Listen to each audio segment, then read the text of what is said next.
Silent night,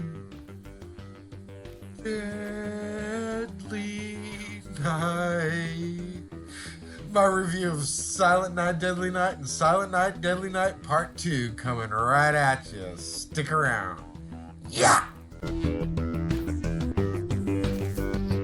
What's up, Den Dwellers? Scott here again in the Movie Den. Thanks for tuning into my channel. Today is episode 2 of the Joys and Horrors of Christmas. We'll be talking about the 1984 film Silent Night, Deadly Night and its sequel, Silent Night, Deadly Night Part 2 from 1987. So, Christmas classics? Yeah, let's find out. Silent Night, Deadly Night. The movie that shocked America, outraged Hollywood, and frightened the government. Last Christmas, Silent Night, Deadly Night, that's the one with Santa as the axe murderer. Well, it's coming back. Dick Shoemaker has that story in our news studio. Rob, when Silent Night, Deadly Night was first released, many parents were shocked that a movie about a maniacal Santa Claus would be shown at Christmas time.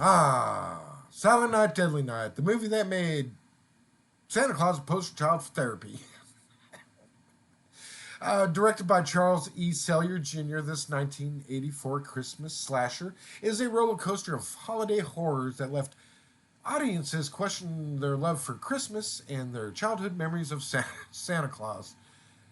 This film kicks off with young Billy, who witnesses the untimely demise of his parents at the hands of a homicidal Santa Claus. Talk about a traumatizing Christmas Eve. Cue the ominous background music and the lifetime subscription to therapy. If that wasn't enough, they sent Billy off to a Catholic orphanage run by nuns whose Mother Superior skipped the whole love and compassion chapter in Nuns 101. It's the kind of place that makes you question whether Hogwarts might have been the better alternative. Fast forward to adulthood, and Billy, played by the wonderfully wooden Robert Brian Wilson, is on the brink of a Yuletide-induced mental breakdown. Donning a Christmas suit, he decides to spread holiday cheer the only way he knows how. Through a good old-fashioned killing spree. Move over, Rodolph. There's a new red-nosed menace in town. The controversy surrounding this film is legendary. Parents in the PTA were up in arms over this movie portraying Santa as a murderous maniac. The fact that it was released during Christmas time really didn't help it much. And can you imagine the horrors of sitting in your living room with your family getting ready to watch the latest episode of Little House on the Prairie? And then you see a commercial for Silent Night, Deadly Night. Talk about mood whiplash. The elves were even checking their workshop insurance policies. TriStar Pictures pulled this about a week after its release due to the uproar, but not before it grossed a cool $2.5 million on a $750,000 budget. Clearly, the controversy had people flocking to the theaters like moths to a flame, or reindeers to a sleigh. The acting is so delightfully bad that I couldn't help but wonder if they were all auditioning for a community theater production of a very dysfunctional Christmas Carol. But hey, it works. The overtop performances add a layer of unintentional hilarity, turning what could have been a generic slasher into a cult classic. Despite its flaws, Silent Night, Deadly Night manages to serve up a surprisingly solid script when it comes to the character development of Billy. Billy's descent from traumatized child to Santa suit-wearing, axe-wielding maniac is a bizarre journey filled with enough psychological twists and turns to rival a candy cane. I found myself feeling a twinge of sympathy for the guy who knew a homicidal Santa could be so relatable. A mishmash of cheesy moments and bad choices, it's a campy holiday slasher that revels in its own absurdity. The gore and nudity are present, as expected, but what's unexpected is that genuine effort put into the backstory. And against all odds, it doesn't feel cliched. Silent Night, Deadly Night is a holiday masterpiece of trash, a paradoxical blend of terrible and brilliant. It's like finding a diamond in the rough in a dollar store Christmas decoration aisle. It's the kind of movie that kind of stuck with me. It's In the end, it attempted, through the marketing, to keep us away from this festive bloodbath, only to make us want to see it more. So here's to Silent Night, Deadly Night, the film that proves Santa doesn't always come bearing gifts. Sometimes he just comes with a bloody axe and a twisted sense of holiday cheer. Ho, ho, ho! All right, on to Silent Night, Deadly Night Part 2. Now, this 1987 masterpiece takes everything you thought you knew about holiday cheer and throws it out the window faster than Santa could climb down that chimney. First things first, forget about Silent Night, Deadly Night Part 1.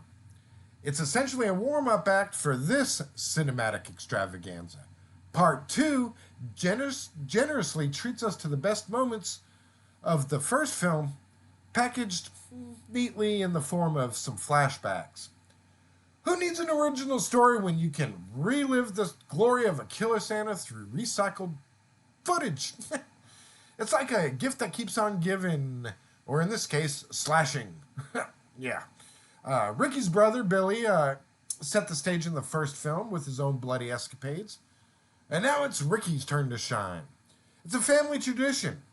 You see, it's kind of like passing down Grandma's secret cookie recipe with a little more blood and a little less gingerbread. The film's attention to detail is truly something to behold. Watch and wonder as children sled on flat ground, defying physics and gravity. Marvel at a construction site that magically appears out of nowhere during Ricky's killing spree. It's a Christmas miracle we never knew we needed. And how can I forget the impeccable weather forecast in this film? Despite being set in Christmas, trucks kick up dust as if they were auditioning for a Hollywood blockbuster. Yeah. One standout scene involves a 5-person party in a toy store where 2 people manage to sneak away undetected. Forget about ninja skills. These guys have managed to master the art of party stealth. Eric Freeman's performance as Ricky is nothing short of legendary. He manages to avoid being hit by a boom mic several times like he's a ninja. I don't know. It added an unintentional layer of comedy to the film, and I cannot overlook Ricky's profound reaction to his girlfriend's attempt to explain the movie that they're watching. A moment that deserves a place in cinematic history. But the piece de resistance, the moment that elevates this film to cult status, is the infamous Garbage Day scene. It's so iconic. It probably has meme-worthy capabilities here. Just when I thought the film had reached its peak absurdity, Ricky delivers this gem, and suddenly I realize I'm witnessing a masterpiece of unintentional line delivery. It is so, it's cringy, man. I don't know what to say. Sure, the decision to recycle nearly half the runtime from the original might irk some purists, but isn't the spirit of Christmas about giving and sharing? In this case, it's about sharing the joys of killer Santas and absurdity. It took a while to get to the good stuff, but Eric Freeman's performance is worth the look alone. So grab some popcorn, hang those stockings on the chimney with care. Get ready for a Christmas horror film that will have you saying, "Garbage Day!" all year long. All right, guys, that's it for this episode of The Joys and Horror of Christmas. Have you seen these controversial slasher films? Do you get the controversy behind them? Guys, let me know in the comments below.